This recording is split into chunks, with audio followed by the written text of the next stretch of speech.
Hey lady, welcome to the Grit, Growth, Grace podcast. If we haven't met, my name is Anne Marie. I'm wife to James and mom to 4 beautiful kids, plus 1 miscarried baby, from 9 months up to 8 years. My hope is to help other women experience the postpartum period, all the way up through the first year of baby's life, as a time of grit, growth, and grace.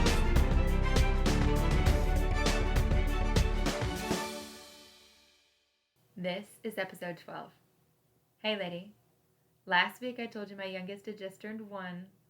That marks the official end of postpartum for me this time around.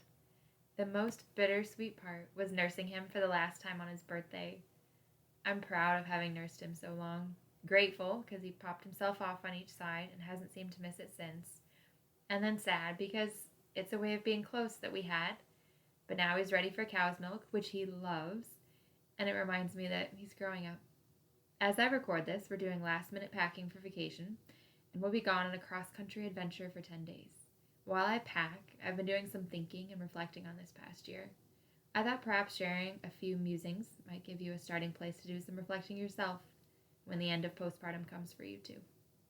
Because I'm tired right now, these will be in no particular order. 1, I believe the way that Luke came into the world made a difference for my hormonal recovery. I had all the hormones from unmedicated birth going for me, which is awesome. But then, as I shared in episode 3, his arrival was treated like an emergency, complete with immediate cord clamping and delayed skin-to-skin time, and a resident reaching up in me to yank on my placenta without asking permission, and an attending doctor coming in and looking disapprovingly around the room, without actually saying anything to me. You know, her patient who had just given birth, but she missed it.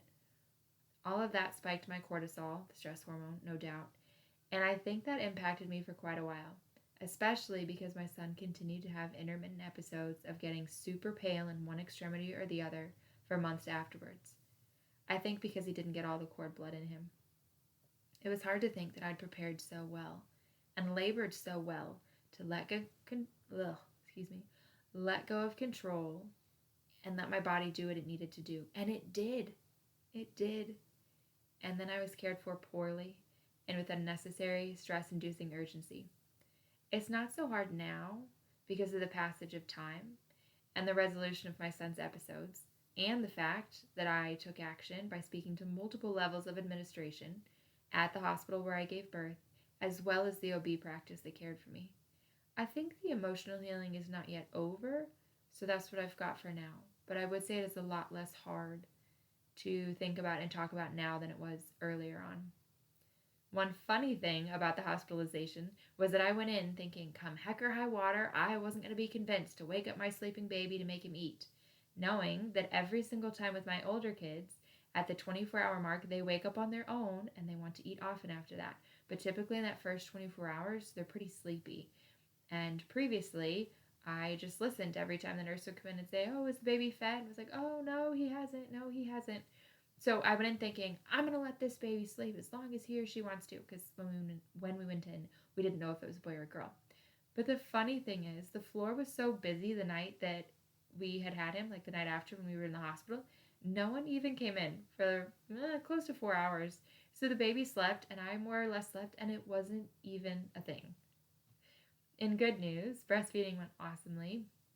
Luke also slept pretty well after the first few weeks, once I'd refreshed myself with the free content on Taking Care of Baby's website about feeding every 2 to 3 hours, not every hour during the day, then thinking he'd sleep longer at night. Plus I hit wake windows and also understood that babies tend to eat, be awake briefly, and then sleep. His sleeping was such a relief compared to his older brothers, because his older brother slept poorly until he was 7 or 8 months old, at which time I finally listened to my husband when he told me that he was plenty healthy and he didn't need to eat every 3 hours at night anymore. He wasn't waking up because he was hungry. So that's that. Something else I reflected on is that I went back to work too soon this time. Yes, it was to editing work, not manual labor, but it was too soon for me emotionally to try and be present to my family, and then also to the emails, editing articles, and all the other tasks that took brain power that I just realized I didn't have to give. I told myself I was going to do just 3 hours that first week, but I did more. I didn't hold boundaries for my time for the whole first month I was working because I wasn't willing to say, I'm done now. Whatever I've done is good enough. I'm going to do a little episode on that in the future. The temptation to go back before you're actually ready, and this is assuming that you have the ability to decide to some extent when you go back. Because you may not feel competent at caring for your baby and or the older kids, but you are competent at your work, and you just want the familiarity of doing something that you're confident in and get affirmation from. I went back at 6 weeks this time. God willing, if there's a next time, I'll take at least 8 weeks, and I'll see how I feel then. And I plan to hold the line much more on the hours that I'm willing to work. And as I've started this podcast, I've actually become much more strategic already about doing whatever I can in the time I've committed to my editing work each week and then not going over that time. It's actually been a real blessing. In another episode, I will separately dive into my disillusionment with the Marquette method of family planning. The short of it is, I previously used the Creighton method, and it got difficult because it only relies on cervical mucus observations, and I had continuous mucus, and those observations got confusing. So I switched to Marquette this postpartum, and I had high hopes for it. But then I got 2 straight months of high readings on the monitor from month 4 to month 6 postpartum. High readings, if you're not familiar with the method, for those who are for those who are seeking to avoid pregnancy, mean abstaining. So that was not enjoyable. And during that time, I had a very low impression of a method that required 60 days of abstinence because it couldn't accurately assess whether I was actually fertile or not. So that'll be a separate episode. I know women that have done swimmingly with the Marquette method, but for me, it was not the panacea that I got my hopes up for. In other news, this postpartum period, I bulked up my grandma tribe, and boy, is that ever the gift that keeps on giving. Lady, I can't tell you how grateful I am for the opportunity to welcome these women into our home and to have my children receive their affection and their attention. Just yesterday, one of our grandmas came to visit, as she does every Thursday. And at one point during her visit, I looked out on my lawn, and she had spread out an old sheet on the grass as a picnic blanket, and she made chocolate chip cookies and brought Capri Suns, and my 4 kids were out there with her having a tea party. Don't you just love when someone loves your kids? That was a pure gift. Another thing I learned this time, maybe I learned it again, was that a new baby stresses each sibling out in some way, even though we were all so excited and everyone loved and still loves the baby so much. It's still a stress. My oldest started doing this repeating his words behavior where he'd say something but then say it again under his breath right afterwards. I read up on it. There's a term for it, and I can't remember now. Something lalia, and Albert Einstein actually had it when he was about the same age. It goes away on its own, and even now, right, so a year postpartum, it's much less frequent, but it's a stress response. My daughter started doing baby talk for a while, and we're still working on that. And my youngest started throwing things. You could say perhaps, well, he turned 2. 2-year-olds throw things. And sure, lots of 6-year-olds have baby talk. Those were just things I noticed after the baby came, and it was a reminder to me that my kids' world had been shaken up just like mine had, and that I needed to be gentle with them too.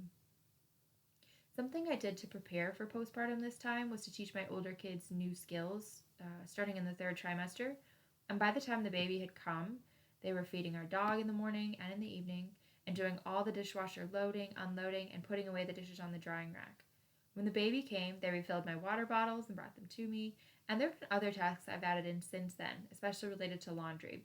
So like, for instance, switching clothes from washer to dryer, folding, putting away, and then also bringing clothes to the laundry room. I'm so glad we were already in the routine of shifting responsibility for those things to them by the time that the baby came. It gives them a sense of contribution, and that's how they contribute to the good of the family. Plus, it's part of ladies geniusing postpartum for me. I can't do everything myself then, or ever, but I also don't need to. I'm consistently evaluating even now, does this task I'm doing need to be done by me? Could it be done by someone else? Does it need to be done at all? And if the someone else is one of my kids, then you better believe we're going to start working on building that skill. The more they help with work, the more time there is for me to read out loud to them, or play a game of checkers, or oh really, which I guess is the younger generation's polite version of the card game BS that I grew up with. My favorite moment in postpartum was Luke's baptism day. My sister brought her baby to be baptized at the same time, because this is actually something that we did with our older sons as well. So she and I were pregnant twice in a row, and with our older sons, we went to her parish, and the babies were baptized there. But this time, she came to our parish, and they were both baptized at our church. So there we were with our children and our families at Mass, surrounded by my family's fellow parishioners, and then a whole bunch of friends and family who joined us. I prayed so often in advance of that day for it to be an encouragement to our fellow parishioners, seeing all the extra people, and especially young families, people of all ages really. I prayed that our friends and family would enjoy each other's company at the reception afterwards, and that was true too. But I was most surprised when Father asked us to process around the church after the babies were baptized so that every single person in the congregation could see the children and us, their families, and be part of the celebration. It was unexpected and it was wonderful. My heart was so full, I was nearly crying. The most impactful thing about this postpartum period, long term, like the long term most impactful thing, has been learning to loosen my hold on my fear that having another baby would destroy my mental and emotional health. I really started to question this time the all or nothing, over the top, catastrophizing thoughts I'd simply taken as gospel truth for so long. For a girl who likes to be in control, the biggest lesson God invited me to each day was to let go, to accept, to release, and to relax. He still invites me to those things. I am not finished learning. But this past postpartum period has brought me face to face with my fears and then shown me that they're not reality, especially the more dramatic they are. This postpartum period led me to start this podcast as I have become convicted that postpartum can be its own season, its own invitation to grit and growth and God's grace, and an opportunity to change, yes, but to love who we become through the changing. That's why I'm so passionate about doing postpartum on purpose. Preparing well, taking challenges as they come, and believing that something beautiful is happening during this time. When your own postpartum comes to a close, lady, I'd love for you to take a few minutes to reflect. What was good? What was hard? What did I learn? What do I want more education on? What do I need to heal from? Who has the Lord placed in my path during this time? That's it for today, lady. Next time, we're talking about how to change a poopy diaper. You already know how to do that, right? There might be one thing you're missing. Listen in and find out. I'll talk to you then.